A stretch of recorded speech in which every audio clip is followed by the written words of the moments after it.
Hi everyone, welcome to Balu IQ online classes. ఈ వీడియోలో మనం డిస్కస్ చేయబోయే టాపిక్ ఏంటంటే హిందూ ఫిలాసఫీ అండ్ టెంపుల్ సిస్టంలో భాగంగా మనం కొన్ని ఇంపార్టెంట్ ఎంసీక్యూస్ని డిస్కస్ చేసుకుందామండి. మరి ఈ టాపిక్ అనేది ఏ ఎగ్జామ్కి ఉపయోగపడుతుంది సార్ అంటే Andhra Pradesh public service commission conduct చేయబడేటువంటి ఏదైతే ఎండోమెంట్ గ్రేడ్ 3 ఆఫీసర్స్ ఎగ్జామ్ ఉంటుందో అందులో పేపర్ 2లో మనకి ఈ క్వశ్చన్స్ ఇంపార్టెంట్ అనమాట. సార్ మరి ఎంసీక్యూలు అయితే okay, full fledged theory classes ఏమన్నా ఉన్నాయంటే మన బాలు ఐక్యూ యాప్లో అయితే మీకు అందుబాటులో ఉన్నాయండి. Paper 1 general studies and mental ability, paper 2 Hindu philosophy and temple సిస్టమ్తో పాటుగా ఒకవేళ మీకు ఓన్లీ పేపర్ 2 మాత్రమే కావాలనుకుంటే కూడా మీకు ఇండివిజువల్ సబ్జెక్ట్ ఉంది. అందులో మీకు full fledged video content, material, test series and bit bank అయితే మీకు ప్రొవైడ్ చేయడం జరుగుతుంది. వీడియో కంటెంట్ అయితే మీకు చాలా డీటెయిల్గా అయితే ఎక్స్ప్లెయిన్ చేయడం జరుగుతుంది అనమాట. మరి దీనికోసం మీరు చేయాల్సింది ఏంటంటే మన బాలు ఐక్యూ యాప్ని గూగుల్ ప్లే స్టోర్లోంచి డౌన్లోడ్ చేసుకోవచ్చు, లేదంటే కింద డిస్క్రిప్షన్ లింక్ ఇచ్చాను, లింక్ ద్వారా మీరు కూడా డౌన్లోడ్ చేసుకోవచ్చు. ఇది ఒకటే కాదు, నెంబర్ ఆఫ్ కోర్సెస్ ఉన్నాయండి. ఇది వన్ ఆఫ్ ద కోర్సెస్ అనమాట మీకు. మరి ఫస్ట్ క్వశ్చన్ చూద్దామండి. రాముడి యొక్క వనవాసంలో అత్యధిక కాలం పూర్తయినటువంటి ప్రాంతం ఏది అంటే ఏ ప్రాంతంలో వనవాసం అనేది అంటే అరణ్యవాసం అనేది మనకి 14 సంవత్సరాలు చేయడం జరిగింది. ఓకే, శ్రీరాముడు, సీతాదేవి, లక్ష్మణుడు కలిపి. మరి అందులో అత్యధిక ప్రాంతం అనేది అత్యధిక కాలం అనేది ఏ ప్రాంతంలో గడిపారంట చూడండి. పంచవటి, చిత్రకూటం, అలాగే శృంగబేరపురం అండి, కిష్కింద అండి. సో మరి ఎక్కడ ఉన్నారంటే చిత్రకూట పర్వతంలోనే అత్యధిక కాలం ఉన్నారనమాట. ఓకే, మరి ఇక్కడ తీసుకుంటే చిత్రకూట ప్రాంతం గురించిన ప్రస్తావన రామాయణ ఇతిహాసంలో ఉంది మనకి. ఓకే, ఇక్కడనే భరతుడు తన అన్న రాముడిని అయోధ్యకు తిరిగి రావాలని కోరుతాడు. సో వాస్తవానికి ఏంటంటే మనకి ఏదైతే అయోధ్యకాండ ఉంటుందో అయోధ్యకాండ అనేది మనం డిస్కస్ చేసుకునేటప్పుడు ఏంటంటే ఓకే కైకేయి, ఓకే అంటే భరతుడి యొక్క తల్లి అనమాట కైకేయి, మందర అనేటటువంటి ఒక దాసి మాటలు విని ఓకే దశరథ మహారాజుకి అనమాట ఒక 2 వరాలు అడుగుతుందనమాట. అంటే ఆ 2 వరాలు అనేది దశరథ మహారాజు ఇస్తాడు ఒకనొక టైంలోని. ఆ 2 వరాలు నాకు ఇప్పుడే తీర్చమని అడుగుతుంది. అది ఏంటంటే ఒకటి 14 సంవత్సరాల రాముని యొక్క వనవాసం, రెండోది భరతుని యొక్క పట్టాభిషేకం.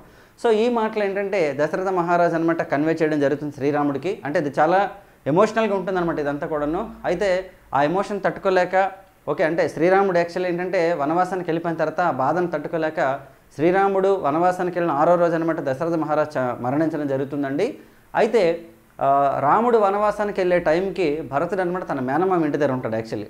సో ఆ విషయం ఏంటంటే తర్వాత కన్వే చేస్తారండి. ఆ టైంలో ఇంటికి వచ్చిన తర్వాత ఓకే మళ్ళీ శ్రీరాముడిని అయోధ్యకి వచ్చి ఓకే పట్టాభిషేకం చేసుకోవాల్సిందిగా రిక్వెస్ట్ చేస్తాడు భరతుడు. అప్పుడు కూడా చిత్రకూట పర్వతంలో ఉంటారు శ్రీరాముడు అనమాట యాక్చువల్లీ. మరి శ్రీరాముడు చిత్రకూట పర్వతానికి వెళ్ళడానికి హెల్ప్ చేసిన వ్యక్తులు ఎవరంటే ఒకళ్ళు గుహుడు అనమాట, అలాగే భరద్వాజ మహాముని కూడా, వీళ్ళంతా కూడా సహాయం చేస్తారండి. ఓకే, చిత్రకూట అడవుల్లో ఆశ్రయం పొందిన రాముడు, లక్ష్మణుడు దాదాపు 12 సంవత్సరాల పాటు అడవుల్లో గడిపారు. తర్వాత కాలంలో అంటే ఓన్లీ చిత్రకూటలోనే 12 సంవత్సరాలు లేరు, డిఫరెంట్ అడవుల్లో ఓకే వనవాసంలో ఉన్నారనమాట.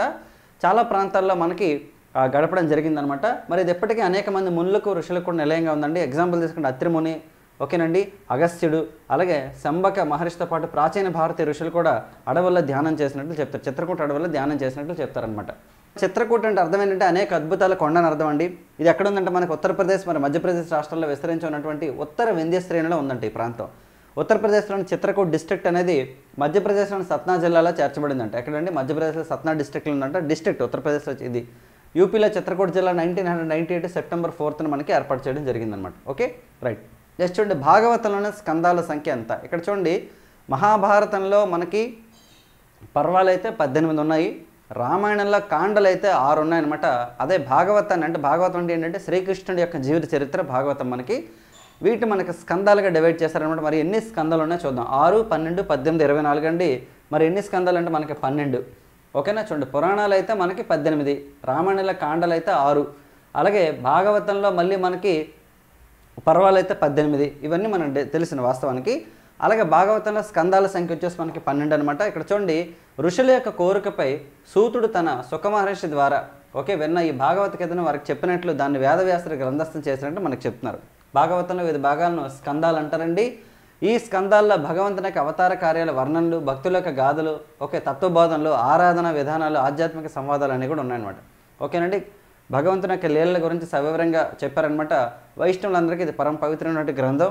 ఓకే మొత్తం 12 స్కందాలుగా డివైడ్ చేస్తారనమాట. ఓకేనండి, మొత్తం 12 స్కందాలు ఉంటాయన్నమాట, చాలా ఇంపార్టెంట్.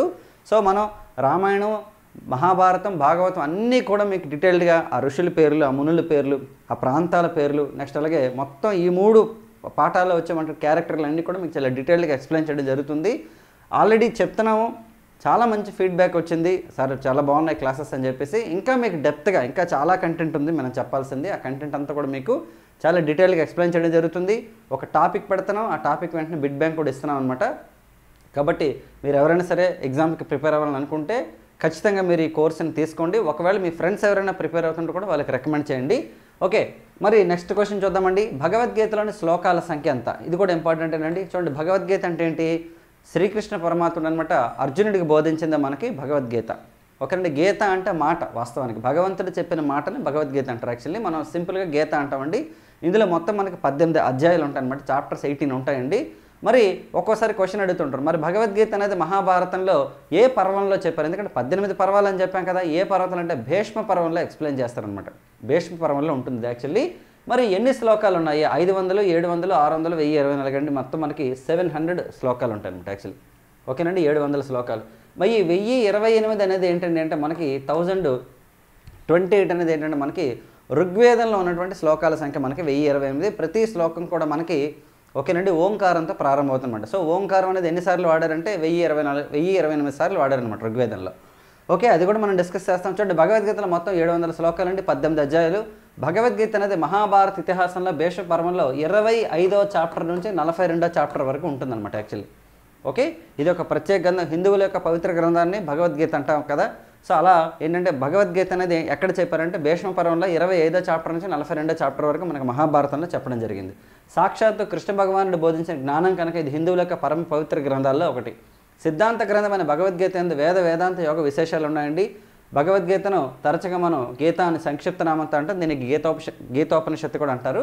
మరి శ్రీకృష్ణుడు ఎన్నవ అవతారం అంటే మనకి 9వ అవతారం అండి యాక్చువల్లీ. ఎందుకంటే 6వ అవతారం పరశురాముడు, దశావతారాల్లో 7 శ్రీరాముడు, మరి 8 తీసుకుంటే బలరాముడు అండి, 9వ అవతారం తీసుకుంటే కృష్ణ పరమాత్ముడు అనమాట. మరి యాక్చువల్లీ చెప్పాలంటే శ్రీరాముడిది శ్రీకృష్ణుడిది మాత్రమే పరిపూర్ణ అవతారాలు, మిగతా అవతారాలన్నీ కూడా ఇలా వచ్చి వెళ్ళిపోతుంటాయి అనమాట యాక్చువల్లీ.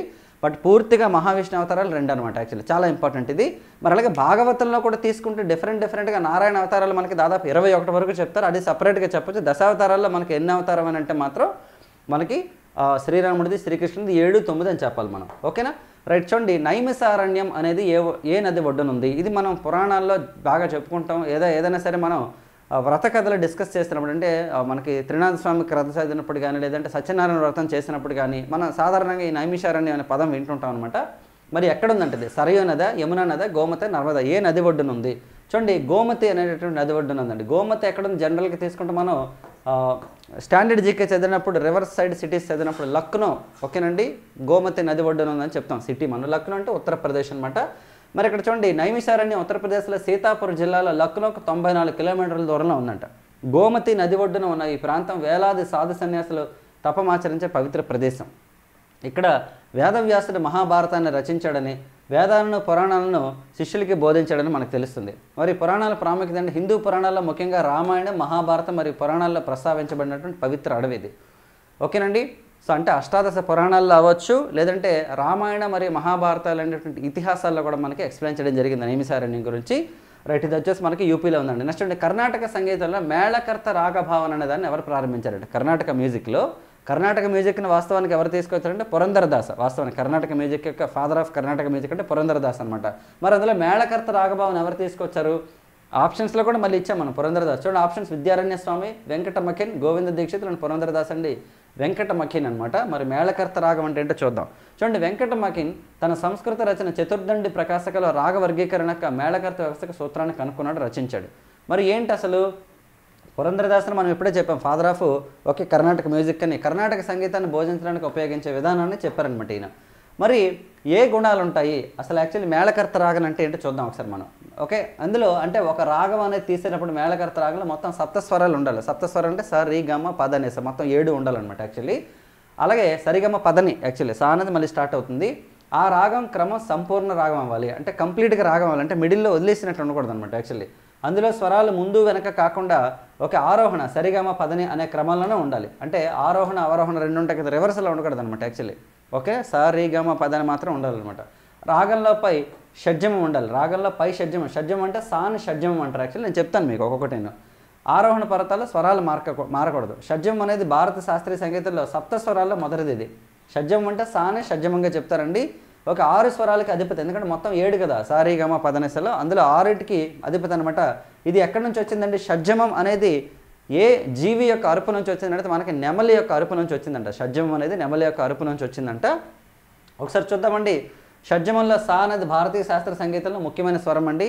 సప్త స్వరాల్లో చూడండి, రీ అంటే రిషభం, ఓకే, గాంధారం అంటే గా అంటే సరిగమ పదలిసలో చెప్తున్నాను మీకు, మా అంటే మధ్యమం, పంచమం అంటే దైవతం అంటే దా, నిషాదం అంటే ని. షడ్జమం స్వరానికి అధిపతిగా ఉంటుంది. ఇతర స్వరాలు వచ్చేసి మిగతా ఇవన్నీ చుట్టూ తిరుగుతాయి. అంటే సరిగమ పదనిలో ప్రతిదానికి కూడా ఉంటుందన్నమాట. ఏంటంటే మనకి రిషభం, గాంధారం, మధ్యమం, పంచమం, దైవతం, నిషాదం, షడ్జమం. సో కాబట్టి ఇవన్నీ ఇంపార్టెంట్ అండి. సరిగమ పదని కనుక మీకు చెప్పాలంటే కర్ణాటక సంగీతంలో చెప్పేటప్పుడు ఇవన్నీ మీరు ఎక్స్ప్లెయిన్ చేయొచ్చు ఎవరికైనా సరే. మనకి సాధారణంగా 2 ఉంటాయి. ఏంటి? మనకి కర్ణాటక సంగీతం అని, హిందుస్థానీ సంగీతం అని ఉంటుందన్నమాట. ఓకే, ఇవి ఇంపార్టెంట్ మనకి. హిందుస్థానీ సంగీతం ఏంటంటే పిచ్కి ఎక్కువ ఇంపార్టెన్స్ ఇస్తుంది. హై పిచ్కి అనమాట హిందుస్థానీ సంగీతం ఇంపార్టెన్స్ ఇస్తుంది ఎక్కువగా. ఓకే, నెక్స్ట్ చూడండి, పద్యం మరియు గద్యం కలిసి ఉంటుందని ఏమంటారంట? పద్యం అంటే పోయం మరియు మనకేంటి పద్యభాగం గద్యభాగం అని చదివేవాళ్ళం చిన్నప్పుడు. ఆ 2 కలిపి కనుక ఉంటే దాన్ని ఏమంటారంట? ప్రబంధం అంటారా, మహాకావ్యం అంటారా, ఖండకావ్యం అంటారా, చంపు కావ్యం అంటారంటే చంపు కావ్యం అండి. యాక్చువల్లీ ఎగ్జాంపుల్ తీసుకుంటే మనకి పంచతంత్రం ఎవరు? విష్ణు శర్మ రాశారు కదా, అందులో కథలు ఉంటాయి. నీతి కథలు ఉంటాయి. నీతి కథల్లో మళ్ళీ మనకి పద్యాలు ఉంటాయి. పద్యాలు నీతి కథలు వర్ణిస్తూ ఉంటే దాన్ని ఒకసారి చంపు కావ్యంగా చెప్తారనమాట. చంపు కావ్యం అనేది గద్య మరియు పద్య భాగాల మిశ్రమంతో ఉంటుందండి. ఇందులో గద్య భాగాల కథనం, సంభాషణలు, వర్ణనలు వంటి వాటికి ఉపయోగిస్తారు. పద్య భాగాల భావోద్వేగాలను ఆలోచనలో వ్యక్తీకరించడానికి, భావోద్వేగాలు అంటే ఎమోషన్స్ని చెప్పడం కోసం, అలాగే థాట్ ఆఫ్ ఎక్స్ప్రెషన్ చెప్పడం కోసం పద్యాలను వాడతారు. అలాగే కథనం, సంభాషణలు అంటే డైలాగులు చెప్పడానికి, వర్ణనలు చెప్పడానికి వచ్చేసి మనకి ఏంటి యూజ్ అవుతుందంటే ఓకే ఈ పద్యం అనేది ఉపయోగపడుతుంది అనమాట, గద్యం ఉపయోగపడుతుంది. చంపు అనే పదానికి కవిత్వం మరియు గద్యాల కలయిక అని అర్థం. చంపు అంటే అర్థం అంటే కవిత్వం మరియు గద్యాల కలయిక.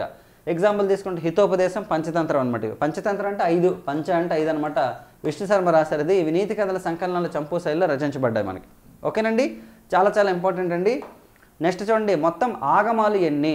చూడండి, ఆగమ శాస్త్రం అని చదువుతుంటాం కదా మనం. ఇప్పుడు మన యొక్క దేవాలయ నిర్మాణాలన్నీ కూడా ఏ ఆగమ శాస్త్రం కన్స్ట్రక్షన్ చేశారని మనం వింటూ ఉంటాం వాస్తవానికి. మరి ఆగమాలు ఎన్ని అంట? మొత్తం 5, 6, 4, 3 అండి.